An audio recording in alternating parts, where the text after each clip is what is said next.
HSC 2026 সালে তোমরা যারা টেস্ট পরীক্ষা দিবা, তোমাদের পরীক্ষার তারিখ পরিবর্তন করেছে শিক্ষা বোর্ড। এটা কিন্তু ঢাকা নয়, প্রত্যেকটি বাংলাদেশের প্রত্যেকটি ওয়েবসাইটে তোমাদের এই নোটিশটি প্রকাশ করেছে এবং তোমাদের ফর্ম ফিল আপের সম্ভাব্য তারিখ প্রকাশ করেছে। এই সকল কিছু জানতে তোমরা শুরু থেকে শেষ পর্যন্ত নোটিশগুলো সরাসরি বুঝে দেখে নাও। তাহলে সরাসরি নোটিশটি দেখে নাও।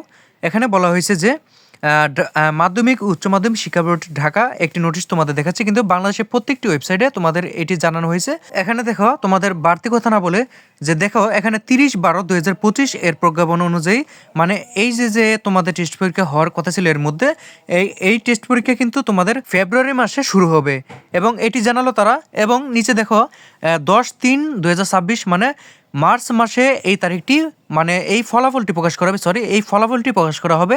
মানে ফেব্রুয়ারি মাসে তোমাদের টেস্ট পরীক্ষা শুরু হবে এবং আগামী 10/3/2026 তারিখের মধ্যে ফলাফল প্রকাশ করা হবে, যার মানে জানুয়ারি ফেব্রুয়ারি মার্চ মাসে তোমাদের ফলাফলটি প্রকাশ করা হবে। এখানে আবার নিচের দিকে তাকাও একটু, উচ্চ মাধ্যমিক সার্টিফিকেট এইচএসসি পরীক্ষার ফর্ম পূরণ 11/3/2026 এই তারিখ থেকে তোমাদের ফর্ম ফিল আপের কার্যক্রমটা শুরু হবে।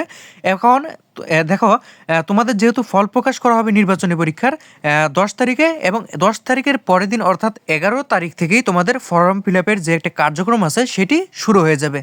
তাহলে এই ছিল তোমাদের শিক্ষা বোর্ড থেকে গুরুত্বপূর্ণ একটি নোটিশ, এবং পরবর্তীতে তোমাদের শিক্ষা মন্ত্রণালয় থেকে বিভিন্ন ধরনের আপডেট নোটিশ এবং পরবর্তীতে বোর্ড পরীক্ষা কবে হবে এবং সম্পূর্ণ কিছু পেতে, সম্পূর্ণ নোটিশ আপডেট সম্পূর্ণ কিছু পেতেই এই চ্যানেলটিকে একটি সাবস্ক্রাইব করে রাখো। তাহলে পরবর্তী যে নোটিশ আছে তুমি সরাসরি পেয়ে যাবা।